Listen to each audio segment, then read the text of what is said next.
Purdy on the mic, and that guy bring the heat. Never giving a fuck, they're always on top. With every new show, let's fucking rock.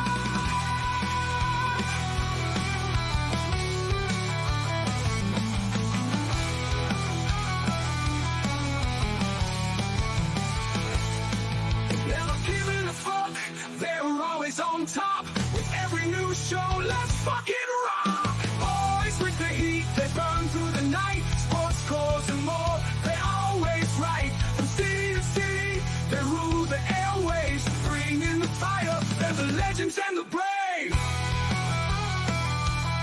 For you, they're the legends and the brave. Oh, you, they're the legends and the brave. Welcome back, Charles. Hey, man. You know what really pisses me off? You click on a... Okay, so I'm just going to get the same news that you're trying to get me to read off of the television. Like, nothing you put in that article is worth $1.99. Not a damn thing. Because if it was so exclusive that it was worth me paying a monthly subscription to read one fucking article, it would have already been on the TV. In fact, It would have been on the TV before you finished your article and published it. Why? What is this new thing? Are people doing so much dumb shit outside of their company that, like, they're trying to pick change your light bulbs? They're that bad at advertising, obviously, too. If they can't get any money, they've got to be able to sell their freaking services through people's reading. It's like the editorial doesn't make any money anymore, so that they have to actually pay. People have to pay to look at their shitty ass articles. The one I was just on, I get it. It was the New York Times. I get it. New York Times. They were strong. Other ones. But even your local paper, your local news, if you go to say TV6, I believe that their news thing actually has a thing at the bottom. If you want to continue reading more, you have to pay 99 cents or whatever it is. Because our local paper back home, the Daily Press, Pioneer Tribune, I think all those newspapers are doing it now. I get it, but it's not for me. Not the Advisor. Free. Is it free online? Yeah, the Advisor's free. Interesting. Yeah, it's my cousin Ozanich, or the Ozaniches up there. So, at worst, I could send him a message and be like, "Yo, what's up?" Yeah. Like, all you're stopping is me from staying on your website, which you could acquire more money for website traffic via advertisements than you can having a handful of people willing to pay $1.99 to read one article and then forget about the subscription for 3 months? Pretty much. That's just trash. Apparently, Dan Graziano said it best. The dude has played 4 snaps and he's given 4 million interviews and none of them have made sense. And of course, we're talking about Aaron Rodgers. But we're only talking about Aaron Rodgers because the Jets are a circus. And apparently there is a strong belief within a bit of their fan base that Hackett is going to be gone before the season even starts. And I'm wondering if this is what caused Rodgers to be pissed with Salah. And now the Egyptian shirt and everything today, people were asking, oh, do you think that was a message? And to who was it to? It definitely wasn't to the Jets. It was definitely to the head coach of the Jets. And it gets a little more interesting, too. With Rodgers and his absence, Salah came out and said it was inexcused, but yet praises Reddick for something way worse. And comes out and goes, if you're asking if we at least know where Reddick is, yeah, we know where he is. We only know where he was because earlier that day, he put out an Instagram post of him in Japan. He wasn't very shy about it. Like, he was pretty obvious that's where he was. Like, he didn't hide it at all on social media. But so then Salah is asked about it. I'm pretty sure it's Salah, but I just call him Salah. So Salah was asked about it, was asked about Reddick. He praises him. Reddick's been in the league for a while. I think he had 16 and a half sacks, blah, blah, blah. He knows what he's doing. He's well respected, blah, blah, blah. So, wait a minute, dude. I'm pretty sure you were still going to school when Aaron Rodgers was playing in the NFL. It's pretty apparent that this dude doesn't respect what Aaron has done, there has to be some form of it's not a writing on the wall, but it is a writing on the wall. You're not picking ghosts out of a corner here. I'm curious on why you would go to the podium, and the only reason there was chatter about Aaron Rodgers in Egypt is because the head coach said it was inexcusable. Apparently, everyone else but the head coach knew about this trip, the ownership, the whole organization. It was well planned or documented, yada, yada. And I don't normally back Mr. Rodgers often. He's a great football player. He did wonderful things in the city of Green Bay, but he's a New York Jet now. So I miss me with that, oh, you're a blah, blah, blah Green Bay Packer fan. Yes, I am a Green Bay Packer fan, but I'm also not a J.J. McCarthy fan during the season. So is this scuttlebutt coming from the fan base, or is this coming from like the actual, like the Jets themselves, that they possibly are going to fire and they've got someone lined up? Like, I saw your comment with the guy, and the guy just randomly said this, and I'm like, is that you, or are you just trying to trigger people with saying stupid shit? Okay, so my original comment was just a joke, but then this guy came out of the woodwork, and from my understanding, it's just common fan knowledge right now. Breaking it down, people are like, oh, it's so hard. I wish I knew the exact term for it. But basically, people are so enamored by Rodgers that they're afraid to say out loud that Nathaniel Hackett is trash, but quietly are saying out loud that Hackett's about to be gone. If Hackett was going to be gone, he would have been gone last year. That entire offense was terrible. Why wait until now? That doesn't make no sense. Why wait until now? Why wait until 3 weeks from now? Why wait until 4 weeks from now? Yeah, the preseason starts in 4 or 5 weeks. Like, you're telling me they're going to get a whole new offensive coordinator, and they're just going to, we'll snowball. We'll redo the whole offense, because that's exactly what Aaron Rodgers loves. Because for one, it's not Hackett's offense. It's Rodgers' offense. Yeah. Is that Robert, at some point in time in this season, is going to be fired. Like, this is a feeling I have. You take it to the bank if you want to, but Robert's going to be fired, which is then going to throw Hackett into that position, right? He's the offensive coordinator. They're not going to give it to the DC. Rodgers has so much pull in that organization at this point.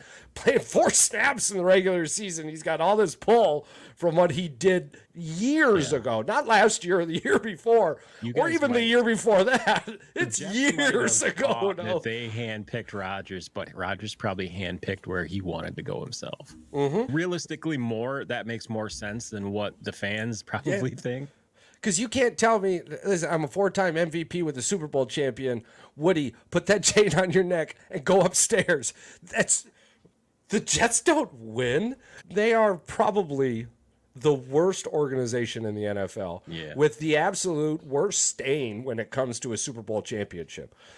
Anyone who has no potatoes in that pot will tell you that the Jets bought that championship. And the NFL needed it to happen because the beginning of that merger, I can't remember what side it was specifically, but they're getting smacked.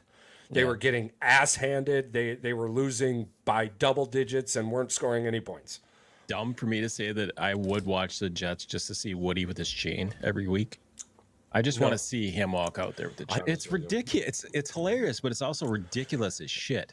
I think it's funny that they don't show him as much as the other people or the other owners, because every time they flash to him, he's got a diamond chain with 25-year-old women all in the booth, 10, 15 of them in the booth watching the game with him. I mean, the dude owns the Jets in New York City. I'd rather watch Woody with than T Swizzy out there. Yeah. I would. I hate the Jets. I don't think they're fun to watch at all, but it's more fun to watch Woody with the ladies of the evening than it is to watch T Swizzle out there, band of forgotten children and misfits that she's got as an entourage. I don't know. I'm on the opposite end. I would personally rather watch Taylor Swift than some old dude in a fucking glass box with 25-year-old chicks and a fucking diamond chain. For me, because it's like, it's the biggest flex in the world to be the owner and to do that and do it in public and do it publicly, but then to wear that chain around your neck and be like a 60-some-year-old guy. You're not Hugh Hefner, dude. It's just not who you are. But he does it. He just doesn't give a shit. When you have that, if you have listen, if you have 2/3 of Hugh Hefner's money, you're Hugh Hefner. Yeah. Especially at that age, it don't matter. So- That's dude. I could go on Google Maps and drive down a road in Florida. Look at just you'll see fucking an old person with way too many young chicks hanging around them. That's money in America. I don't know. Last season it was hilarious, and I don't disagree with you. The Woody thing is really funny, but no, the Jets are a terrible organization. I don't want to watch the Jets for fucking anything. And if you're forcing me to watch the Jets, like, I'm in a really bad place. If we're being honest, right? Like, Right. I was just more curious, and I thought it would be more interesting story to me in all of this isn't Taylor Swift or fucking Woody Harrelson with 25-year-old women. It's when Robert Saleh is going to be fired. And I don't know how we went down that rabbit hole, but it's when Robert's going to get fired and Nathaniel Hackett's going to take over. I think that's going to be hilarious. I didn't know this. The Carolina Panthers, they were number 2 richest owner in the NFL. He got taken up by the Hunt family. They took him over. They made $0.3 billion more last year. They took over for second place behind, obviously, the Waltons. But yeah, I think the Waltons were number 1 since they took it over. That's crazy to me that the guy's the 3rd richest in the NFL, and that team is just trash. Yeah. He just owns a team to own a team. Yeah. We see this in many organizations, dude. I mean, look at Tom Gores with the Pistons. Yeah, I think he's 18 billion or something. Yeah, he's got a shit ton of money. He hangs out in California. He hangs out with a bunch of foreign, like Russian leaders and diplomats and all these other things too. So he's got obviously tycoon money like that, the dick around money. Yeah, it's $1 billion league. None of this is shocking to me, not even a little bit. The one shocking thing though is the Carolina Panthers. It's just the fact that it's a salary cap league. It doesn't matter. You can't go over the salary cap. I know, but you can say the same thing, but the Yankees are owned by one of the richest owners. Baseball isn't a salary cap league. I know, but I'm saying that they don't care that they're throwing their money away because they obviously are throwing their money away. They haven't won a World Series in God knows how long. Yeah. Carolina they got $400 million, bro. Each team got $400 million. It just came out. That's insane. So after all of the costs are paid, they still received $400 million. So again, I don't like it. None of this is shocking to me. It's $1 billion league. Yeah. So I'm not in baseball. In theory, is the only sport that I can think of off the top of my head that if you spend money, you can still make more money. Like you're never going to lose money. Like the Yankees, Boston, like they're not losing money. Oh yeah. They lose money. Like if the Dodgers and Yankees don't make it to the World Series, they're going to lose money this year. Like they have to make it to the World Series to not lose money because of how the MLB does. And it's super dependent on the teams they play. The Texas Rangers and the Arizona Diamondbacks got less playoff check money than the team prior, just based off of the ticket prices at the ballpark and the amount of people that showed up. Baseball's super finicky. We got into this a few episodes ago. We could dig it down before, but it's all based off of, like playoff money is based in a pool, and that's based off of ticket sale. They make sure that they make money. I can't argue that. Maybe there's somebody who's pushing extra money to random organizations, but playoff money is different than regular money. According to the books, the Yankees have lost money, and they've lost a significant amount of money. According to the books, the Dodgers have lost money and a significant amount of money. I know the Angels did because the Angels were going to loan Oakland their practice facility or something because Oakland was like behind on some payments or something. They're gonna be like, you guys can just come practice here or whatever. It's just to keep you because we want to keep beating up on you. It costs $9 for a hot dog in Oakland. It's the second most expensive right now. So that's crazy. But that's again, we can have a finance episode. This is supposed to be a fantasy football. We'll jump in because I'm not prepared for a finance episode. You have salary cap leagues. You have the one non-salary cap league. The Yankees and the Dodgers have lost money, and it's a significant amount, but they make so much money. I promise you they lost money last year. There's no way they didn't lose money last year. That was the $1 billion roster that they had last year. They had to have lost money on that one. Yeah, I can't wait till there's no salary cap, so. I can't wait till they try to get Shohei at the end of his And career. again, the Dodgers are going to be breaking even at the best of times. They have $1 billion roster. Yeah. Their ticket prices are going up and whatnot, but I don't think any of that really matters. No, because they can quadruple them or 10x those fuckers in the playoffs. So that's where they make their money. How many years did they miss the playoffs? They missed them like 3 or 4 years in a row. Yankees did. Oh, the Yankees, yeah. They haven't done great in the last decade. And LA just relies on the fact that they're the only team left over there that's doing anything. Yes, sir. No, the fucking Rams aren't doing anything.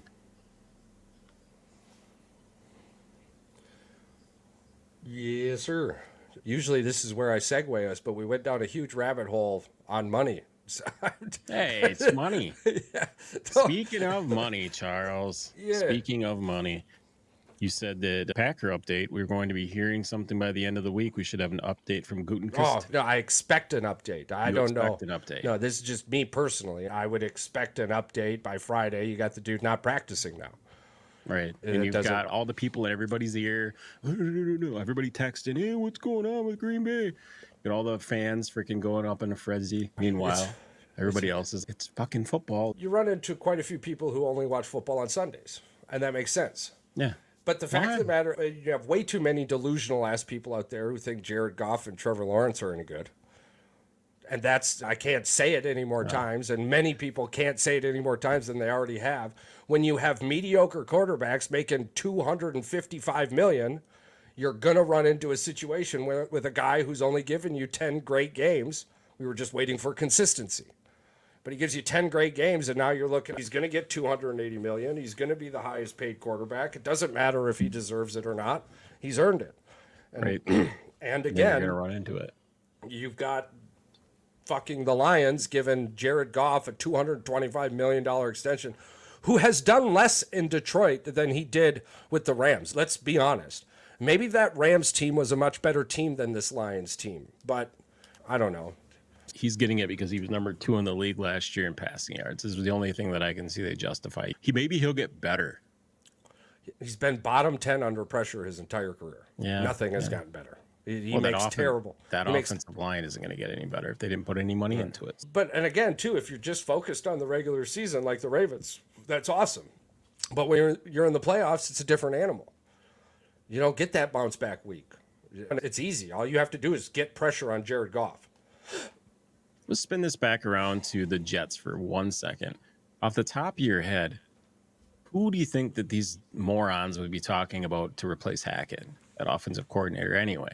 I don't even know anybody available to be an offensive coordinator. I just don't And he understand wouldn't take the job anyway. what name they would bring in. No, I think This it's all time of the poppycock. season? Yeah, No, this it's time of all the season, yeah. everybody's already got their vacations planned, their cruises planned with their family. They're not just going to up and pack up at this early in the season and try to game plan for an NFL season. That's insanity.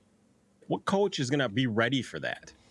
In my opinion, you look at the Bills last year, and it would be the perfect example. So the Bills got rid of their offensive coordinator, but they pulled somebody within the organization. Right. The only person better at running an offense in the New York Jets organization than Nathaniel Hackett is Aaron Rodgers. And he's going to be the guy running the offense anyways. The offense isn't going to be the problem this year unless Aaron Rodgers gets hurt. And that's what's going to be it. People think that the Jets are just, the Jets need to score 17 points and they're going to win every game. Show me 4 or 5 losses on their season if they score 17 points. 17 points a game. Are you kidding me? This is not the 85 Bears defense. It's the goddamn Jets. And to be honest with you, they got wrecked a bunch of times last season. They're gonna have bad games. When they're on, they're on. But they're not going to be on for 17 games, dude. They're just not. And even when they're on against playoff teams, you still have to score 20 points to win. It's a playoff team. The caliber of talent out there is way better.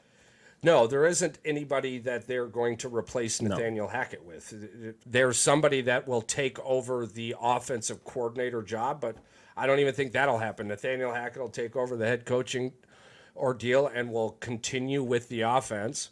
But the whole offense is ran by Aaron Rodgers. The only person in this scenario that will get folded on is Robert. And I thought he should have been fired last year, so I think he's the hottest seat in the NFL. Yeah. If people are talking about Mike McCarthy and the Dallas Cowboys, and it's, wait a minute, Harbaugh has done the same thing in Baltimore. Harbaugh wins a bunch of games in Baltimore and then fucks off in the playoffs. But he's got there one time. So has Mike McCarthy. In fact, Mike McCarthy has developed more quarterbacks than Harbaugh has. Better quarterbacks than Harbaugh has. And I believe, I have no numbers in front of me, but I wouldn't hesitate to bet that McCarthy's got a better regular season record than Harbaugh. So it's befuddling to me that McCarthy's getting all this smoke with the Cowboys, but not a soul is talking to Harbaugh because nobody thinks it's Lamar Jackson's fault. So then whose fucking fault is it? Whose fault is it that they fail in the playoffs? Whose fault is it that Lamar Jackson underperforms in the playoffs? Because in Mike McCarthy's case, it's him. So how is it in Harbaugh's case with the Baltimore Ravens? It's all you do is hear people tell the truth about Lamar, and then the organization comes out and defends Lamar. Okay, then whose fucking fault is it? Because you're just rinsing and repeating if you're the Baltimore Ravens. You keep replacing players on the field and nothing changes. You get better production in the regular season from a guy and nothing changes. You get healthy players all the time. Well, you're hurt all the time. Now you have a healthy situation and that's gone. Yeah, you're right. He's been to a Super Bowl obviously since then, but he only won one, and that was in 2012. Yeah. But he does have a Super Bowl ring. That's something that a lot of coaches don't have that are in the right. But in this scenario, so does Mike McCarthy. And the Dallas Cowboys, since Mike McCarthy has been there, has been one of the best, if not the best, regular season team in the NFL. They're just terrible playoff team. That's a good debate. We should have it. We'll do blind stats one of these days against the two of them, and they're probably very similar. Just the eyeball test, I'd be shocked if one was heavier than the other. Yeah. Like one of the stats was like way higher than the other one. I'd be absolutely shocked. Oh, defense. We'll just do offense because defensively, I think there's going to be you'll be able to tell a difference. And you shouldn't. The Dallas Cowboys have had a formidable defense. They had a few games last year where they gave up like 600 yards. Oh no, they had terrible games. Yeah, absolutely. No, look very similar outside of quarterback rushing yards, maybe. Absolutely, but did Flacco ever win an MVP? I think he won Super Bowl MVP, but he never won an MVP. Super Bowl MVP. And it's the defense. And again, too, like Lamar Jackson might be a two-time MVP on paper, but he is not a two-time MVP. It befuddles me. He wasn't even the best quarterback last season statistically. Lamar Jackson, LeBron James, LeBron Jackson. Absolutely. I mean, he was the absolute worst quarterback to ever win the NFL MVP. He had the least amount. The only thing he had was rushing yards. Yeah. That's crazy to me. So besides all of that, yeah, McCarthy should have developed two MVPs. If it didn't go to CMC, it should have went to Dak last year, and that's crazy to me. But no, the only option for the Jets is if they're not playoff bound before the middle of the season is to fire Robert. Yeah. I mean, and I think that's going to happen regardless, to be honest with you. I think he's a terrible coach. Yeah, I don't know why he left San Francisco and jumped ship so quick. Doesn't make any sense to me. No doubt he is an NMU alum, though. Hey, cool. He was a hell of a defensive or linebacker coach. Was he a linebacker coach? When you got the team that the 49ers have, anybody should be able to coach that.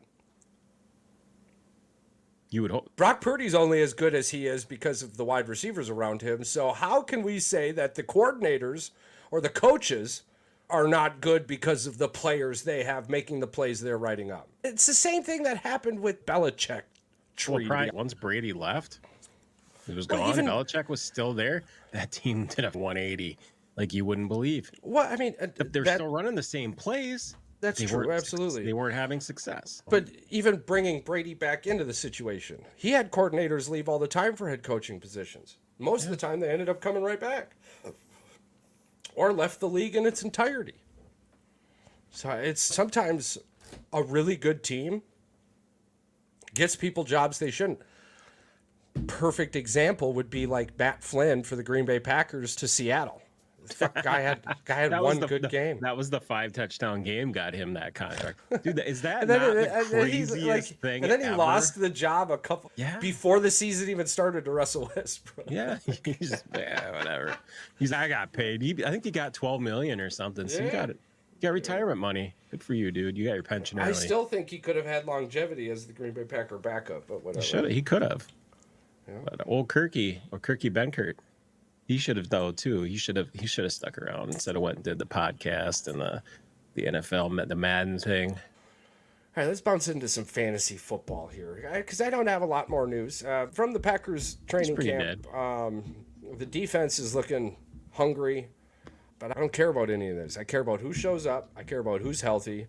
I care about who's working hard in practice. That's what I care about. But you had mentioned something about old boy going 5 for 5. I'm getting a fucking kicker. Anders Carlson went, we'll give him an extra one. 6 for 6. 33, 38, 41, 41, 45, and 46. Congratulations. Yeah, but I mean, making 6 field goal attempts with no pressure. That's the thing, too. Thinking back to last year, going into camp, everyone was super excited about our rookie kicker. And then a game or two in, he started missing everything because he couldn't handle the pressure. And neither does the organization. Though. They did bring in another kicker, so there's competition. I was just saying, I think the organization feels the exact same way because they went out and got a solidified kicker. Somebody who's going to give you 88 to 90%, which is much better. Statistically, we had the worst kicker in the fucking league last year. Oh, shout out to Christian Watson as well. Tweeting out, my hammy feels slammy jammy. Shout out to the University of Wisconsin for figuring that out down in Madison. They figured out the hamstring issue, and hopefully they get it remedied, and he comes back 100%. Like Charles said, it's a do-or-die season for Watson. The good news for us, though, even without him. No. Let's say he has a breakout season. Let's say he has 1,500 yards and 17 touchdowns. That'd be a fantastic season. Let's go for glory. Because he was hurt 3 years leading up to that, we're going to keep him on our team for a killer deal. Because ain't nobody going to sign him for what a veteran's making at that statistical range for the liability that he could. He's not going to make the 18 to 22 million dollars that they're asking for. We can get him on a cheap 2-year deal. Yeah, so it would all work out. You probably give him 22 million over 2 years, which is probably what he would be worth. Yeah. Yeah, sure. Okay, so fantasy season's coming up. Yeah. I'm pretty excited to be defending my fantasy football championship from last year. This is very exciting. So coming in we're just going to do the top 10 ranked players, and then I'm going to we'll break down into positions, yada, yada, yada. Coming in at number 1, Christian McCaffrey. Yeah. And I'm wondering is he the number 1 pick this year? It's got to be 90% of the leagues. He's got to be. Number 1 pick this year. Yeah. Still young, still ready, still hungry. If you get this pick again, are you going to take him? I thought that's what you were going to bring up. Because I thought that's why you were saying, is he the consensus? No. I've got to. No, all right, here we go. Here we go.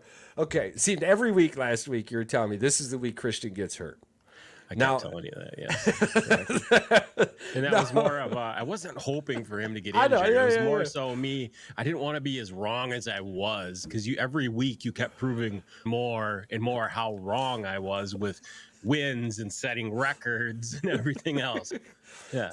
So now my big concern this year, right, and I don't know where this is coming from, is that I'm really concerned he's going to get hurt because he barely made it through last season, dude. Yeah. Let's be honest. There was one game he got ripped out in the first quarter, and they didn't play him as a precaution. At the end of the season, he did get hurt, and he didn't play in the playoffs, actually. That took a lot of jumping on the waiver wire and filling some gaps to push through that 2-week thing. But I've got a massive concern with Christian McCaffrey right now. And I don't know why. I don't know if I'm trying to blow smoke. I don't know where I'm drafting this year, to be honest with you. I mean, I know it's all randomized and shit, but I can't expect to be in the top 5 like I was last year. Definitely top 3. If I get there, cool. Yeah. But, I mean, is that just something I'm allowing, like a safety net. Am I creating a safety net in my mind for when I don't get to pick him? Yeah. I think this year the 49ers are going to rely on him. And probably not as much as they would in years past because they're probably going to rely on the defense a little bit more this year. They probably realize that they don't need to win 15 games. In a perfect world, they would like that, but Yeah. I don't know. The only reason I won the championship last year, it wasn't because of one player. How great the young talent has come into the NFL and has really boosted the fantasy pool. Because coming in at number 2, projected CD Lamb. And he happened to be the reason him and Christian McCaffrey were the two that carried me through the season. And CD Lamb won me the playoffs, to be honest. Health. Yeah, youth and health. But the weird thing for me last year, dude, my quarterback was trash last year. Yeah, you got carried by a few guys. Like, it's weird. It's weird how you can have such a great team and then just not even have to worry about it. You're like, just throw the other guy in there. Yeah. It really helped that I saw CJ for what he was and picked him up early and then sat him on my bench for week 10.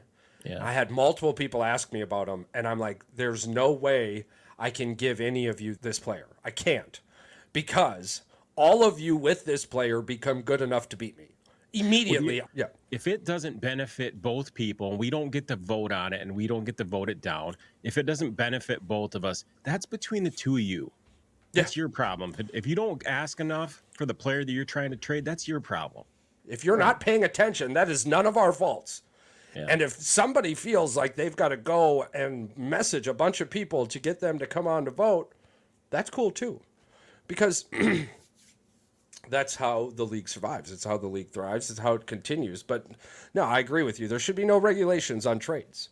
Yeah. To be honest with you, if it's...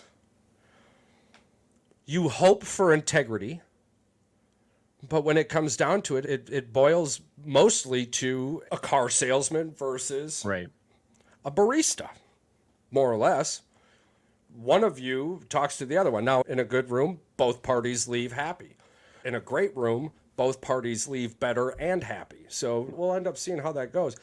But looking at this list now, with CD Lamb coming in at number 2, any shot of recreating the duo or the tandem I thought I may have had is now gone. I took CD in the second round, bro. Yeah. I believe he was like 10th or 11th or 14th or something like that on the big, maybe he was 12th on the big board last year, which is crazy to even think of. And he fell to the end of the second round, which would have been like what we had. Pick? Yeah, we had. I was pick 3, so that would be like pick 17. 25, yeah, like 17 to 21. So it was well in the later rounds. Yeah. That doesn't happen this year because again, you look at Dallas and outside of CD Lamb, where's their offense? They just they re-signed Zeke Elliott. I can't wait to see who drafts him. Probably going to be you have to be a diehard Dallas fan to go back to that freaking watering hole. Just saying. Here's where it gets interesting. 3, Breece Hall. 4, Tyreek Hill. If I'm in the position at 3, I'm taking Tyreek Hill over Breece Hall.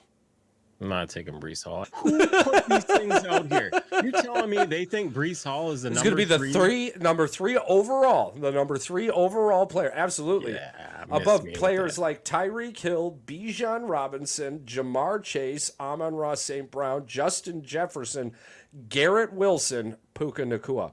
No. Listen. No, probably none of those I think he's better than. Unfortunately. None of those. And Amon-Ra St. Brown is going to get you more points than Breece Hall. Yes, he is a production machine. Breece Hall is a younger version of Aaron Jones, and Aaron Jones never made it on a top 10 list with Aaron Rodgers. No. He would either get hurt or he would never. He did get hurt last year or the year before. I'm here to tell you right now, if you take Breece Hall or Garrett Wilson at 3 or 4 in the first round, you're in trouble. Yeah. You're in a lot of trouble. So means your draft's not going to go too well from there if that's what your mindset is. It's weird to me seeing Jamar Chase and Justin Jefferson ranked outside of the top 5, though. That is crazy. But I mean, they're getting older. Yeah. But their production hasn't changed. Not really. But you have Tyreek Hill as number 4. the dude who's definitely going to run himself into a hamstring situation. He probably will. He does every year. Yeah, usually week 8 or something, or 6, between week 6 and 8, he'll end up coming with some strained oblique or something will happen, and then it'll become a hammy, and then he'll be out 3 to 4 weeks, or he'll be questionable 3 to 4 weeks. It's a revolving door with this guy. Bijan Robinson is going to be exciting for me. So now here's where it gets coming in at number 1 is Josh Allen. I can see that. You get the dual threat touchdowns with the rushing touchdowns and the passing touchdowns.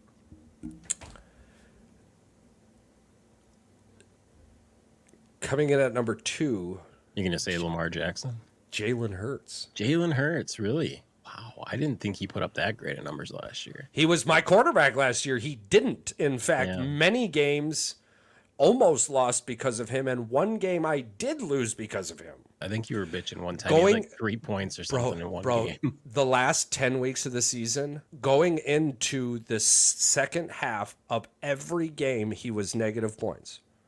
And it wasn't until the third quarter or somewhere in the fourth or middle of the fourth that he would go over 15 points. Oh, yeah, and then he would manage like 17 to 20 points. So if the first half just wasn't there, bro, he would be a 35-point a night fucking quarterback. He was always playing for me high. He had to come back. Dude, it was so bad. It was so bad. So I don't know. I don't see him at number 2. I picked a quarterback last year in round 4. People were laughing about it, but no, it's hard. I usually go running back, or wide receiver, or wide receiver, tight end. Yeah, you got to go offense. It's going to be hard for me to step away from my plan that was last year. Yeah, running back, wide receiver, quarterback, tight end. That's a pretty normal draft strategy. A lot of people follow that. It's common.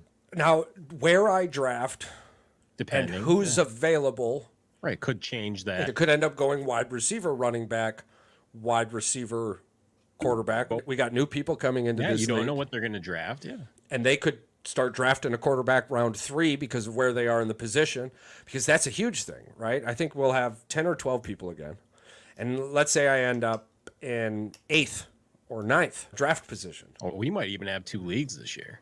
I got at least 2 guys coming back from work, and then we've got everybody else, and then obviously Mike and Paul, and if we get Nate and Bailey, we might even ask Tim on Thursday. Yeah, that'd be cool. We'd get everybody in here. Might have to keep it PG because I don't think he would appreciate the vulgarity that we had last year. But as long as everybody else manages themselves in a normal mindset, we'll be fine. We'll be fine. Yeah. Oh, we're going to be fine regardless. Last year was King of the Hill. It was a pecking order. Everyone was new. People realized way too late that there was a chain of command structure that they felt they were involved with. You pay your money, you play your league, you follow the rules, and you have a good time. When you try to do more, you end up in situations where we ended up in last year. Yeah, I agree. It'll be a lot less vulgar this year. I think things have smoothed themselves over. So coming in at number 3, Patrick Mahomes. Yeah, I see these. It's just the Hurts. It's just the Hurts so far. Oh, no, it's going to get way different. Coming in at number 4. Boy. Coming in at number 4. And I have not said Lamar Jackson yet, right? No, you haven't. Anthony Richardson. Oh my God. See, I said this as a joke as my sleeper. I didn't actually think the guy was actually going to put up huge numbers because I have questions for his health as well, Charles. Yeah, he's right over my head. He's only a sleeper because analytically you're worried about his health. Yeah. On everybody else's list that I'm seeing here, which is he's not apparently right. His stock. He's a top 5. He's a top 5 fantasy quarterback this year. That's funny because he wasn't even in our top 25 if we were to put a list out. No. I might struggle for somebody at 18 and put him in there. Wow. I mean, to be 100% truthful, yes, probably in the top 20. But coming in at number 5, Lamar Jackson. Number 6, C.J. Stroud. Number 7, Dak Prescott. Number 8, Joe Burrow. Number 9, Kyler Murray. And coming in at number 10, our boy Jay Love. Now, here's the thing. I can see Love between 6 and 10. I mean, realistically. Anywhere in 6 through 10. Is it just a sandwich of really mediocre talent? Jaden Daniels coming in at number 11. Hasn't proven a thing, but he's the Aaron rookie. Rodgers coming in at 12. What? Caleb Williams coming in at 13. This is an ESPN list. This is projections based in I our am league. Definitely not using ESPN's Nope. quarterback list. Coming in at number Break my 14, QBs. Brock Purdy. He should be at least at 12. The whole list should be different. Brock Purdy should be In the top 10 with Jordan Love will keep at 10. Joe Burrow should be up where Anthony Richardson is at 4. Good Lamar Lord. Jackson, CJ Stroud, Dak Prescott, and Brock Purdy to me are all tied at 6 through 8. I don't think you will go wrong picking any one of those quarterbacks, and you will do better than most of the rest of the league, especially if anybody's following this list. Those are a 16 to 20 point quarterback. Every week, 16 to 20 points. Every week, you got Brock Purdy, Dak Prescott, CJ Stroud. Anthony Richardson wasn't even breaking the fantasy cake when he played. No, what is he going to give you that's going to get you to the point where he deserves to be top 5? He's got to give you 25 points a game. He went 50 for 84, 577 yards, and 3 touchdowns. He's projected 312 of 488. He's projected to go over 3,300 yards and 16 touchdowns. I don't see that happening. Maybe combined with rushing. Maybe combined with rushing. Why But is he's he going to there? have to rush for over 1,000. He's going to have to rush for over 1,000 to get over the 3,000. Are you kidding me? He's hurt. And at that point, he's getting hurt. He's hurt at 400 yards. That should be your marker.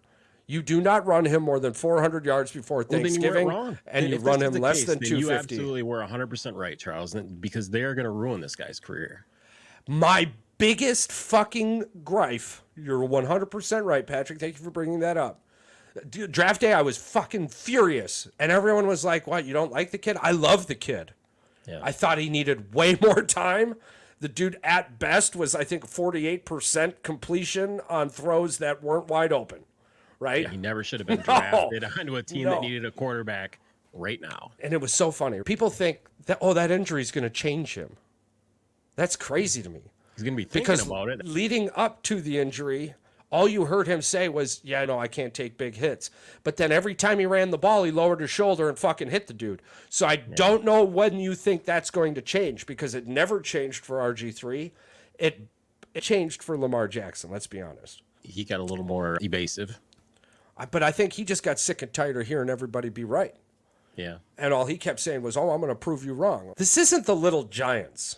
Yeah, you can beat me 99 times, but we'll get that one win. When we're right 99 times and then you're right once, that's called an anomaly. Yeah. And in the percentage world, it's never bet on. So if I'm sitting at 99% of the time you're trash, and trash is a strong word, but regardless, tongue in cheek here, people. The other 1% of the time, I'm not going to hold my breath on. Yeah. CJ threw for over 4,000 yards last year, 4,100. Yeah, I would put him in the top, like you said, 7, 8, 9, 10. Man, big things coming for J Love this year. He threw for 4,159 yards, 32 touchdowns, threw the ball 579 times, went 372 of 579. Projections for this year, 325 of 510, 3,669 yards, 3,500 yards, over 25 touchdowns, 26 touchdowns. 3,500 yards, 25 touchdowns. They're banking on Jacobs running the ball a little bit more. He's a little bit more reliable. Everything's better, right? When you take your feelings away from the situation and you put the two players on paper in front of you, everybody's picking Josh Jacobs 100% of the time. Yeah. You don't know football if you look at it analytically, right? Like I'm glad this list is the way it is, right? For one, way too many people are going to, oh no, never mind. If we weren't in as strong of a league as we were in, I'd be happy to see this list. But many of the people nobody's going to nobody's looking at this list going, oh yeah, no, I'm going to pick Anthony Richardson. That's going to be a dog. You know what pick this when they rank these?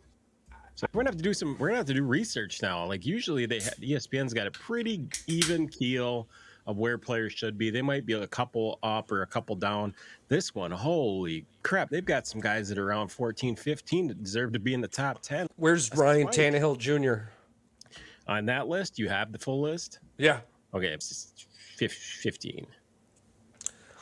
You hang out with Lions fans or some shit? 21. 21. 21. just The smack. way the list was. Yeah, I jacked know, up, I know. man. Smack dab in the middle of Bryce Young and Matt Stafford coming in at 20, Jared Goff coming in at 21, Bryce Young coming in at 22. This is your $225 million quarterback, Detroit. Coming in at 21. And people thought we were crazy. They've got him throwing for almost 1,000 less yards projected. Yeah. And almost 10 less touchdowns. He threw 30 last year. They're thinking 23 this year. That's Jared Goff. Let's That's bring our normal. list up right here, Charles. Let's bring our list up here real quick. So there's They're our not- list right there. We got Mahomes, Burrow, Allen, Jackson, Prescott, Hurts, Purdy, Love, Stroud, Stafford. I don't see a Jared Goff on here, so I think we did a pretty good job. 102. 14 touchdowns on Danny Dimes. I'm going to pick up Daniel Jones as my backup quarterback, just so everyone knows. And I'm confident in telling you and everyone listening this out loud because nobody's going to pick up Danny Dimes. Nobody is. Like, again, No. somebody fucked me on Romeo Dobbs last year, and I won't let that happen. Who took my? I hit click on the motherfucker like it was. And I it thought it was was my Joey. turn. It was Joey. He Yeah. told And I'm me. just sitting there, and all of a sudden I hear, boop. He goes off. It almost fucked my whole draft, to be honest with you, because I ended up with like 4 Kansas City players then. 4 or 5 Kansas City players. Yeah, you had then. Rice and Rashid Pacheco. Rice, Yeah. Pacheco, McKinney. Yeah, it ended up getting McKinney. Like, so they've got the rookie quarterbacks. So that's a pretty interesting list. So we're gonna hit through the running backs here real quick. So Yeah. number 1, obviously, Christian McCaffrey. Number 2, for no fucking reason at all, Brees Hall. That rhymed. We knew that was going to happen when they got him at number 3. I just don't understand, dude. He's don't only get it at he's all. projected to All run right, give me for his stats. 1,050 yards and 8 touchdowns. How do you have this guy as the number two? He's the number 2 quarterback, but he's the number 3 overall player, I believe, if I remember that correctly. Or running back, yeah. Yeah, he That's was the number insanity. 3 overall player. Still, the number 3 overall fantasy getter projected. Oh my God. It probably gets way worse. Well, the list is being weird right now. It's not. I gotta assume refreshing. like Jameer Gibbs or Bijan Robinson's got to be in the top 5, right? Yeah, coming in at number 3, Bijan Robinson. Yeah. I see that. I like that. I'd rather him be number 2. If He needs to get the ball more to be number 2, but I can see him in the top 5. Yeah. I think he's projected less. What's he supposed to be? 950, 7 touchdowns, 8 touchdowns, 3 receiving touchdowns. Projected fantasy points 287. That's Brees Okay, Hall. so he's supposed to catch balls out of the backfield from Rodgers because Rodgers loves the backfield pass and catch. 550 catches. That makes a little more sense. They think he's going to be a Same thing with Kirk Cousins. Kirky does the same fucking The thing. BJ. Yeah, with Bijan Robinson, except Bijan's projected more yards, more catches, more touchdowns, 3 less fantasy points than Bryce Hall. All day long, I'm taking Bijan Robinson Yeah. over Bryce. Coming in at number 4, Jonathan Taylor. if he stays healthy, I can see it. He's a 1,000-yard rusher when he's healthy. Yeah, he went 741 last year. I don't think he played every game last year, did he? No, I don't think so either. But he held out, didn't he? Either way, he missed a few games. Yeah. Coming in at number 5. This scares me because I have a terrible feeling about this individual. But I can't decipher what that terrible feeling is. Is it a terrible feeling because I'm misjudging the situation horrendously? Or is it a terrible feeling because I'm right Aaron Jones. and it's leading to a terrible situation? Yeah. Saquon Barkley. Saquon Barkley. I don't think Saquon Barkley is a top 5 running back. Unfortunately, I don't think he's ever. I don't think the guy in this stage of his career, he's not old, but he's had injuries and he's had nagging injuries his entire playing career since Penn State. So you can't get past that. You can't get past these little clicks and little. When did he have a full season? His rookie season? It was the best year he had, right? Yeah, I was. Honestly, dude, if I'm being honest, I can't tell you because the only thing I remember is him being hurt. Yeah. And we're not Giants fans, so it's not something that's But like the thing is, on I'm the not top of our saying the minds. guy is not electric. He's a fantastic running back, an elite running back. But Rounds 1 through he can't 2. stay healthy. Rounds 1 through 2 is too early for Saquon Barkley. Yeah, I'm taking Maybe him the second round. If I've got the 10th to 12th pick and he's still there and I don't have one of the top 5 running backs, I'm taking him. Yeah. Guaranteed, I guess. Maybe. What if I'm in the top 5? Yeah. Taking him. No, if I'm in the top 5, I would look at him in the late second round. I'm saying if I'm in the top first round, I'm not taking him first round. But I said if running backs start to go, I'm looking at them. You have to, definitely. Yeah. But again, here's the kicker, right? Yeah. My second running back, dude, didn't come until the 5th round. And that was Isaiah Pacheco.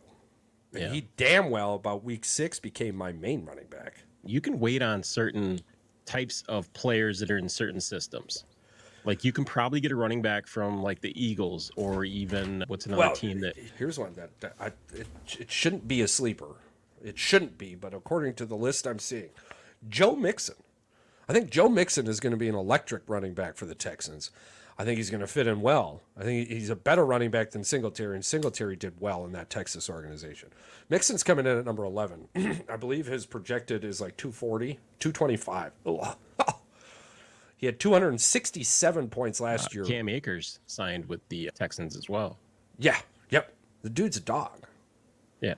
And he's the number 7 projected running back. So it's not unheard of coming in with Jahmyr Gibbs is only projected to get 236 points. And Kyron Williams is projected to get 243. But Jahmyr Gibbs is coming in at 6 and Kyron's coming in at 7. That's crazy. I just don't understand their math. Maybe I'm not supposed to, but Joe Mixon, Devon Achane. Where do you think Raheem Mostert is on this list? 17. I had to have missed him. He's not. I don't see him at all. Achane's in at 13.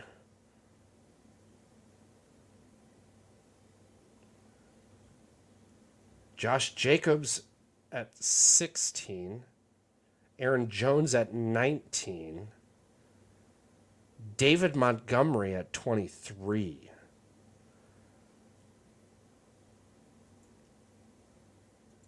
Ezekiel Elliott, 32. Raheem Mostert. What? 35th ranked running back. Projected 700 yards. 8 touchdowns. He had 18 last year. Now, 18 is going to be that. There's no way that happens. But he had 267 fantasy points. They're projecting him to make 100 less this year. That doesn't make any sense. Right underneath him is Blake Corum. Coming in at number 37, bro. 37. Blake Corum is at 36. 37. Nick Chubb. What? Why? I have no idea. Wild. So there's your running backs. I love that, dude.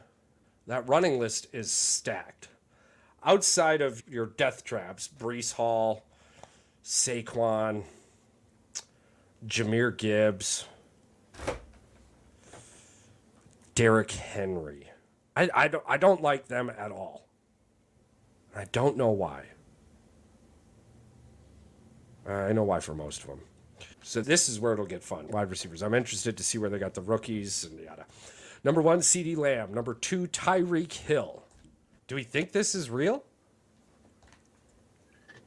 It's got to be. Fucking guy had 403 points for me last year, dude. Tyreek Hill missed some games. He came in at 376.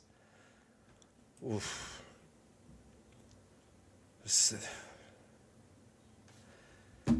Is that because of the quarterback?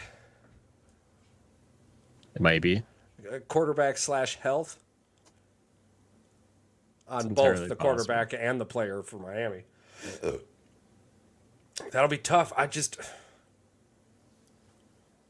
Is Tyreek Hill The top 5 fantasy pick? Probably not top 5. Top 10, yes. top 10? Definitely. Yeah. But do we see Tyreek Hill go in the first 5? But somebody might throw that much faith into him. I can see somebody doing Okay, it. But scenario for you. Probably not in our league. Not in our league, I don't believe so. Scenario for you. Christian, Yes. Brees, Bijan, Jonathan, Saquon, Jameer, and Kyron Williams are all gone. Tyreek Hill's still on the board. Do you take him instead of Pacheco? Or Derrick Henry, or Joe Mixon, or Travis Etienne Jr.? Yeah, probably. Yeah. Yep. So that would be pick 8. So I don't see Christian, Bijan, Jonathan Taylor, Saquon being there. So would you take Tyreek over Brees Hall? Yes. Would you take Tyreek Hill over Saquon Barkley? That's The projected stats got to be very similar, correct? Like as far as fantasy points go, what's the fantasy point? Saquon's 252 and Tyreek Hill 298. So I guess Tyreek Hill might be more. The ceiling's higher, obviously. Yeah. So It'll be it's going to interesting. depend on how pass heavy you are. If you link another player to him, say you might take Tyreek Hill as well. If Devon Achane goes off like he did, you've only got so much turkey on that leg, and it's got to feed everyone. So, yeah, it will. It'll be interesting. 3, 4, 5. Jamar Chase, Amon-Ra St. Brown, Justin Jefferson. So now it's starting to seem a little weird. Your overall projection had Garrett Wilson above Justin Jefferson, but in your wide receiver projections, you have Justin Jefferson above Garrett Wilson. Is this because they're doing this off a PPR league? Because if it's that, then Amon-Ra St. Brown catches like 100 balls. Like you get the extra boost for that, extra points. The reason why it is showing me targets, catches, yards, average, touchdowns, carries, yards, touchdowns. They're not basing this off of necessarily who's the better player, but who's going to get more fantasy points based off of what league you're in. That's why it's a fantasy ranking, probably. Yeah. I'm not taking Garrett Wilson in the top 10. Dude, I'm staying away from any Jets receiver. Here's the kicker. If you can get any Jets player after the 4th round, you're probably sitting in a decent boat. But if you're forced to pick Jets players anywhere from 3 to 6, you're not in a good boat. Yeah, I agree with that. If you're sitting there thinking that's the best player I've got for my options, your league is fucking crazy and you're going to be in a hell of a lot of trouble this season. And you got to hope for gold. I don't know. Because I'm definitely taking Puka Nacua over Garrett Wilson every day of the week. Yeah. I don't even think that's a question. I'm definitely taking A.J. Brown over Garrett Wilson. This is where it gets interesting to me, though. Chris Olave, Michael Pittman Jr., or Devontae Adams. Are you taking any one of them over Garrett Wilson? No, there's so many questions at quarterback with all those players. So probably not. Marvin Harrison Jr. coming in at 12, and I agree. And he's the reason Kyler Murray is number 9 on that quarterback list. Between him and Neighbors, there's going to be definitely a lot of smoke between those two receivers. I still like Malik Neighbors to be my rookie of the year. I really do. Or maybe even rookie offensive player of the year. Rookie of the year might go to a defender. So you got Marvin Harrison Jr., Drake London, Nico Collins. Who are you taking if that's your wide receiver pool? I'm taking Nico because Nico is the most reliable out of all those. Drake London With Kirky probably Cousins is going to be a better receiver now. Drake London is Probably Kirk Cousins, Justin Jefferson he has the most upside if he plays up to his potential for sure. Okay, so Drake London, Nico Collins, Mike Evans, or DK Metcalf? I'm probably taking Mike Evans because he's Mr. Consistency. Mm-hmm. That was ranked 13, 14, 15, and 16. So wide receivers are going to be interesting. Nobody really else is coming in hot. 17 through 20, you have Stephon Diggs, Brandon Ayuk, DJ Moore, Jalen Waddle. If that's the pool I'm picking out of in that phase, I'm taking Jalen Waddle 100% of the time. Yeah. I don't trust the rookie in Chicago. I'm taking Brandon Ayuk. I'm taking Brandon Ayuk because if he plays for the 49ers, he's going to get more targets because he's calling. And if he goes anywhere else, he's going to be on a team that's desperate for a number one receiver. So he's going to get more targets either way. Bro, the only team I can think of Brandon Ayuk going right now, if you ask me, if I had to tell you where he's going, and it's not the 49ers. Kansas City. Buffalo Bills. Buffalo Bills. with Josh Allen. Can they afford him? Yeah. They can? Yes. Yeah. Because we're at a point now where you can give him a signing bonus, let him play for hashtag amount, and then his So you're just saying salary he's will a rent- progress. No, he'll be there. Oh. He'll be there to stay. It'll probably be a sign and trade or some shit like that. But yeah, I can see it. Especially in a sign and trade sense, right? Because Yeah, they here's would the get kicker. the Because NFC. I can throw in an extra draft pick for you to take most of that salary until next year. Because then next year that salary goes off your books, it goes on my books better. Next year I can afford it, and you have more money now to pay a quarterback that you should have paid 2 years ago, but the league rules wouldn't let you pay him until this year. That's got to change too if they want teams to actually be competitive. They're forcing teams to pay players large salaries because they're not allowed to renegotiate the contract because of the way that the bargaining goes. I agree. It was a safety net for shit players. That's what it is. Yeah, I know. Because if you can restructure any contract, right? Because you can't just say, if you're good, then we can restructure you. It's going to be, okay, now you can restructure them. Yeah. And you're going to look at your rookie that you, like, let's say somebody in Chicago, any one of those new rookies, let's say DJ Moore, or anybody underperforms on a rookie contract, you could cut them on the spot. Yeah. The individual that got in a conversation with me about Christian Watson, he wasn't wrong. He was just assuming, and I wasn't going to let him be right because that wasn't what the fucking conversation was about. Watson is on a rookie contract. But if he plays like poo-poo this year and he's hurt half the season, he's going to be gone. That's all there is to it. They haven't even started to negotiate with him. I mean, he knows he's got no leverage, so why would he try to negotiate? The only thing that Packers have going for them is that he is on his rookie contract. And guess what? Usually when players are on their last contract, they're going to try to have the best season they can because they want to get the best contract they can. I get why people argue it and they complain about it, but I think sometimes the fan rationale like literally blurs their brain and they just start thinking about the numbers and don't think about what actually is going to happen. You got to wait for the season to progress before any of that stuff even becomes a question. Travis Kelce at number 1. Why? Yeah. Why number 1? Well, yeah, why not Laporta? Yeah. Kelsey's, like I said, I would not be surprised this year. I think that they're not going to be able to go to Kelsey like they were in the past. No, they weren't last year. They tried last year and couldn't, and that's why they got into trouble. It's why Kansas City beefed up their offense this Super Bowl run. They did it mostly with defense last year. But yeah, coming in at number 2 is Sam Laporta, and everything says Sam's going to dwarf him except ESPN's random numbers. Yeah. Even the fantasy points, more catches, more targets, more yards, averaging more touchdowns. The only difference is somewhere down the road, Travis Kelce is projected to carry the ball twice for 1 yard. You got to be shitting me. No, I swear to God. But then you go look at the fantasy points. Travis Kelce, 208.7. Sam Laporta, 210.15. Isn't this ranked off fantasy points? So why would he not be number 1? Why would he not be number 1? There isn't anyone close to those two. If we're No. So he hit 219 last year, Travis Kelce. Sam Laporta hit 239 last year. Those are the tight ends. I just don't think it's Travis Kelce anymore. Coming at 3, 4, 5, Mark Andrews, Trey McBride, Dalton Kincaid. Where's old Schulte? No, I'm just saying, why isn't Schulte up there? Trey McBride is somebody Trey McBride is a dog. He's a dog. You remember towards the end of the season, Aaron, I was very tight end heavy last year. I think I ended up the last 2 games leading up to the playoffs, I ran 2 tight ends on my lineup, and Dalton Schultz and Trey McBride. I like Dalton Kincaid at 5. I like Trey McBride at 4. I would actually like them better at 3, 4. Mark Andrews at 5.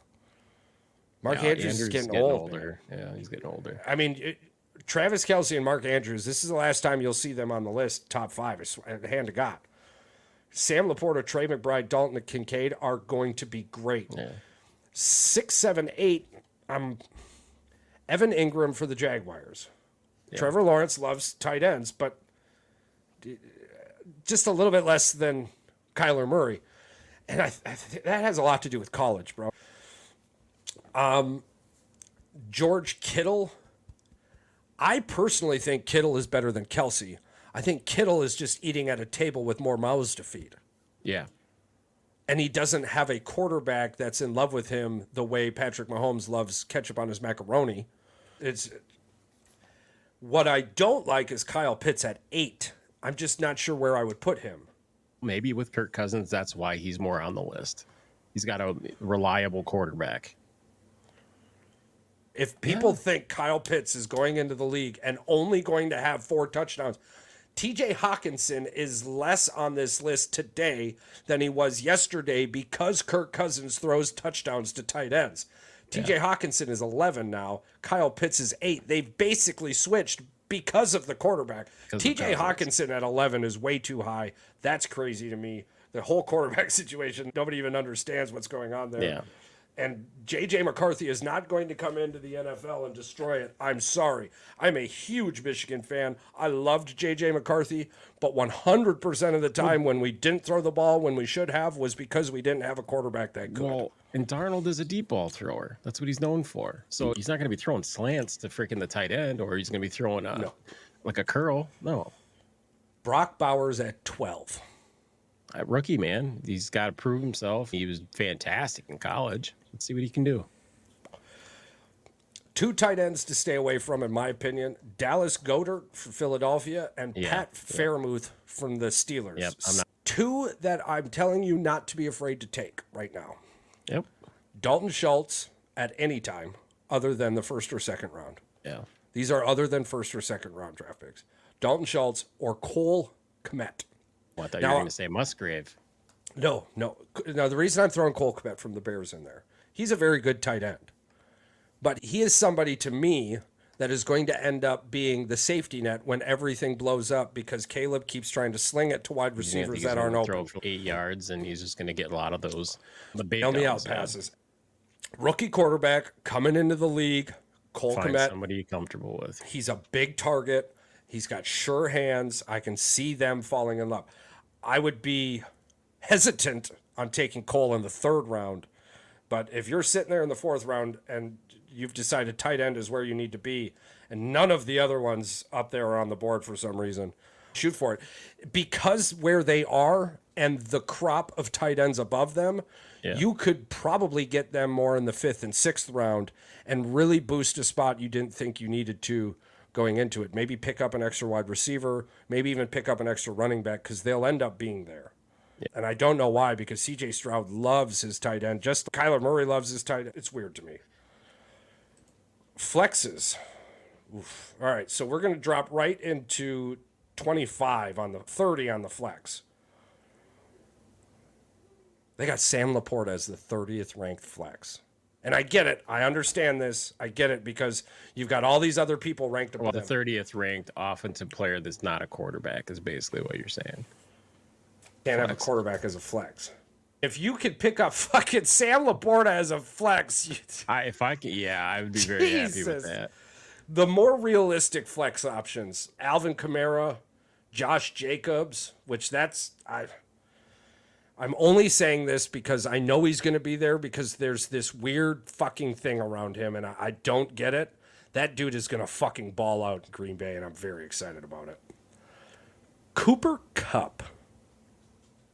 Deebo Samuel, Malik Neighbors. Man. Where they got Deebo Samuel ranked on the fucking wide receivers here? Hold on. I didn't see his name.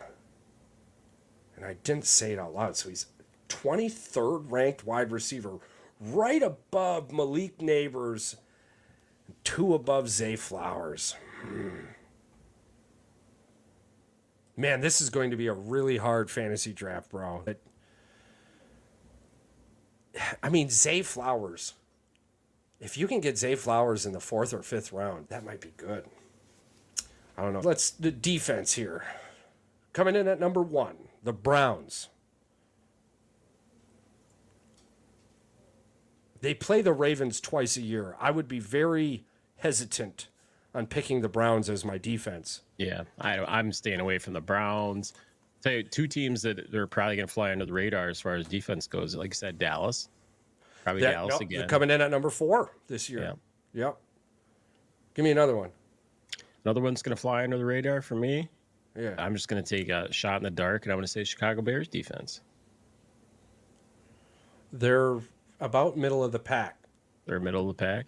Yeah, but That's your wild card team, though. Green Bay defense coming in at 21, Yeah. just under the Panthers.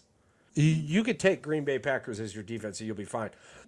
19, 20, 21. Yeah, check this out. Texans at 19, Panthers at 20, Green Bay at 21, the Eagles at 22. You're going to show Mike this list. All of our teams are in the middle of the pack. There's no way that's even true. You got teams coming in like Jaguars, Chargers, Bengals, 13, 12, 11. That doesn't mean they're a bad team. It just means they're probably not teams that are going to have a lot of takeaways. Special teams. Absolutely. Yeah. So here we go. 1, 2, 3, 4. Browns, 49ers, Ravens, Cowboys. 5, 6, 7, 8. Jets, Steelers, Saints, Lions. 9, 10, Dolphins, Chiefs. The defense I'm looking for this year, that I'm hoping for this year, the Jets, the Lions, or the Green Bay Packers. Yeah. That's my bread and butter. I wouldn't be upset if somewhere along the line the Chargers ended up falling into my lap, but the Chiefs aren't winning a Super Bowl this year with their defense. So. Kickers, Brandon Aubrey, Justin Tucker, Jake Elliott, Ka'imi Fairbairn, Evan McPherson, Harrison Butker, Young Ho Ko, Greg Zerline, Matt Gay, and Jake Moody. Of course, the universe coming in hot for us, Patrick. I'm not going to take a Jets player unless I have to. I might take their kicker if he's sitting there when I finally pick a kicker up. Just because I don't expect Aaron Rodgers to get into the end zone often, but I expect him to get within field goal range often. Yeah, that's very true. Green. Lots of kicks. Anders Carlson coming in at number 25.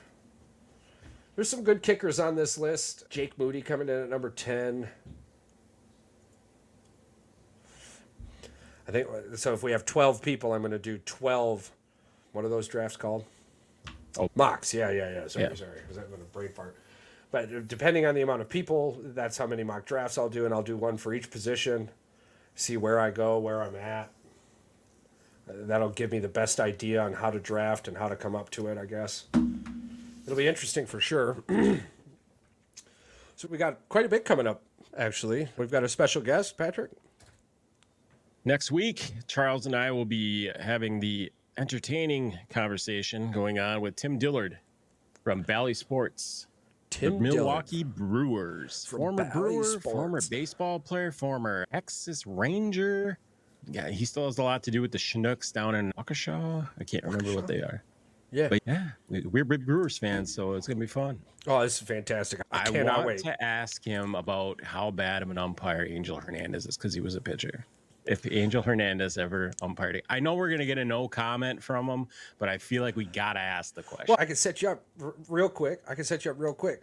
Obviously, umpires have been a much bigger role player in the fans' viewpoints over the last couple of years. As a player, when you run into a situation that we as fans are watching and questioning, how did you get through that? Was it a different mindset? Was there something special? So if it doesn't come out in that, per se, type of conversation, then we could push to it. But sure. I think I agree with you. I think asking that type of direct question might lead to a no comment.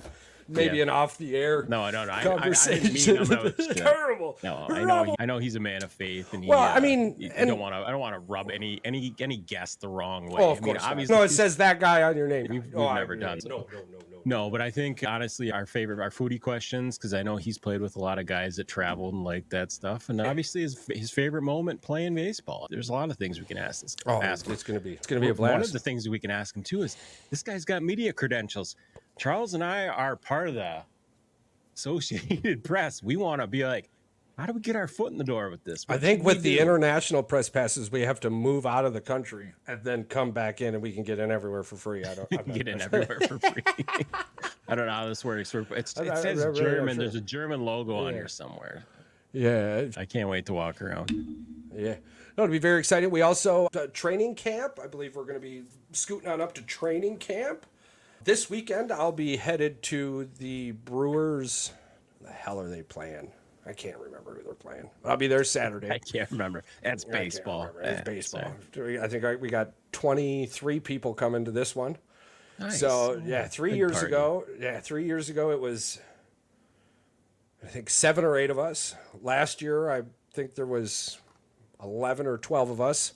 This year, now, we're up to 23, I believe, 21 or 23 of us. So Nice. we did get invited by the Timber Rattlers to be able to acquire VIP booths. Ooh. Yeah, dude, they fit 14 people. They're $435, air conditioned. I believe there's a buffet option. That's not bad at all. Yeah, dude, that's what I was saying. So we're definitely going to be doing that. I'm sure that'll be next year. But yeah, lots of really big things coming. Got to plan ahead. Was there anything else you wanted to touch I think on? we covered most of it today. We've got lots of fun episodes coming up. We got another Sunday Fun Day episode coming up. We got to start scripting that one out. Hold on. This Sunday we're gonna finish the bracket next Sunday. Listen, I lost my notebook here, but there it is. It's under a napkin. I'm assuming eventually people are gonna ask, "What's going on with the bracket?" Yeah. Here was today's show's script notes. Yeah, I like how it's like one page, but it ends up being like 16 pages. So that's what we mean by script. Thank you all for your continued support. Thank you for commenting, for sharing, for engaging. We enjoy the engagements really more than anything else. It's unfortunate at times that most of you only engage when we've pissed you off, which is exactly what we're trying to do. No one's going to find you, right? No, we're not coming after you for if you're mad at the things that we say. I appreciate and love every one of you. Who's I talking to today? Robin. Yeah. Poor Robin. Yeah. Yeah, he got me going off on a topic about Goff and Mahomes, or Purdy and it was Purdy, really, and he was like, "Oh, Purdy's only good because of all the players," and I'm like, "Patrick Mahomes has had Hall of Fame talent around him forever. So is that the only reason Patrick Mahomes is good? How dare you compare Patrick Mahomes to Brock Purdy? If you think they're on the same planet, you don't know sports." What you said is the reason why Brock Purdy isn't great. Is the same reason you're saying Patrick Mahomes is great. Brock Purdy is playing with maybe one Hall of Famer in Christian McCaffrey. Yeah. Patrick Mahomes has multiple Hall of Famers around him and on the coaching staff. So you cannot say that Brock Purdy is only good because of the players around him and then praise Patrick Mahomes for being the best quarterback in the NFL. You sound like an idiot. To me, anyways. I don't know. Maybe other people feel the same way. Yeah. Not you specifically, Robin. I love you. Just saying that's why that conversation ended. You got me. Got me riled up. You got me all smoked up on the internet. I appreciate you. We love you. We care about you. We look forward to many more engagements with many more of our fans. You've got the football season right around the corner. The world is a much better place with you in it. And we love you more.